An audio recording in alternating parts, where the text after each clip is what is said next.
Joining us now is the co-chairman on the Oil Spill Commission and former EPA Administrator Bill Reilly. He's speaking with my colleague, Megan Hughes. Megan? That's right, and joining me now, Chairman Bill Reilly. Chairman Reilly, thank you so much for taking some time out of this hearing to be with us today. Today's hearing focusing on safety and regulation. One of the lines of the hour, I suppose, PFC CEO Robinson West saying the industry has got religion. Are you seeing that from what you've been hearing in this hearing? I asked the question of the Shell representative, Mr. Limecooler, what has happened since the Macondo spill? With respect to industry, what has changed? He responded that the containment plans, a very substantial billion-dollar investment, is a significant change, and I agree with that.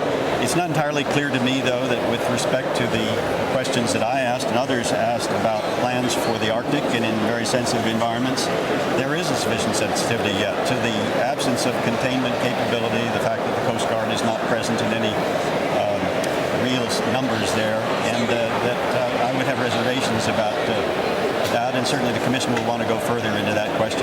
Are you seeing differences from what you're hearing from companies like Shell versus BP? Is this an industry-wide problem? A major question we have is this a systemic problem? Does all the industry have it? Or did we have one problem with one company that was challenged by process safety, which they had previous experience with in the Texas City refinery explosion and then in the pipeline problems in Alaska? Certainly the industry view is that it was a relatively isolated situation with a series of mistakes and challenges that were present uniquely in the Macondo well. I don't think the Commission yet has formed a conclusive opinion on that, but it's certainly a major focus of our inquiry. While I have you here, I want to ask you a little bit about the offshore drilling moratorium. At the beginning of all of this, you weren't going to be weighing in on this, but you've kind of changed your mind on that. Talk to me about that. Well, we became interested in the moratorium. We didn't decide to impose a moratorium, and we had no authority to lift it.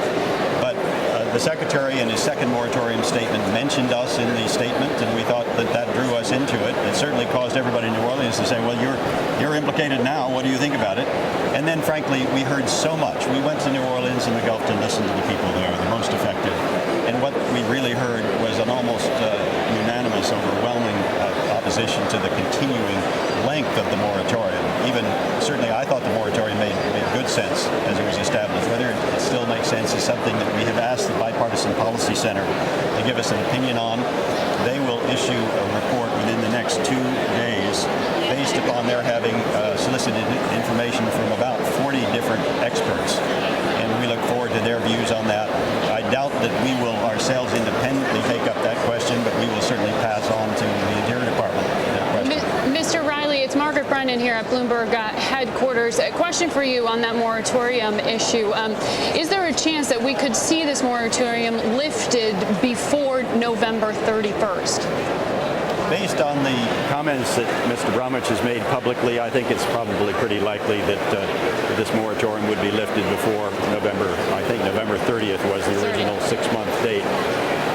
And from what you've seen thus far, in terms of the impact of those doing business in the Gulf, the expectation had been for true job losses, real departures from doing business in that area.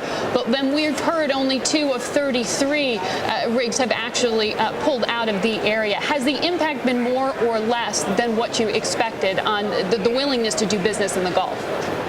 Well, there are different opinions on that, and there's a news story just today saying that perhaps the impact has been less on job losses than had been anticipated. I think we saw something like 23,000 job losses were anticipated at the time the moratorium was implemented. So I don't really know that. I only know that the reports that we have had from so many people in the Gulf who testified before us, and that I heard personally a couple of days ago from Mayor Mitch Landrieu in New Orleans, is that the moratorium has had a very severe economic impact there.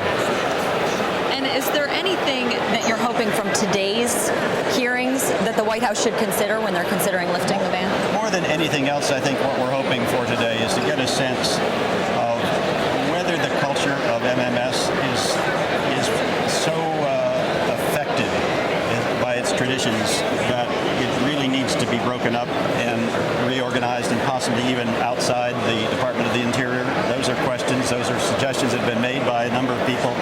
we want to go into that with 3 former MMS heads, including Ms. Birnbaum herself, who was the most recently in that office.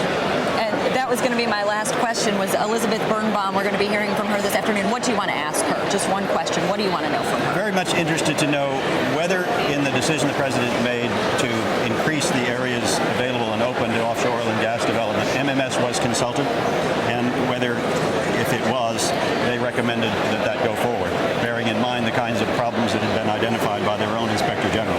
Great. Chairman Reilly, thank you so much for being with us here today. And again, we're going to be hearing from Elizabeth Birnbaum at 1 o'clock this afternoon. First time we've heard from her since she resigned from MMS. So, Margaret, we'll be watching that closely. We'll be watching for your reporting on that. Thank you, Megan.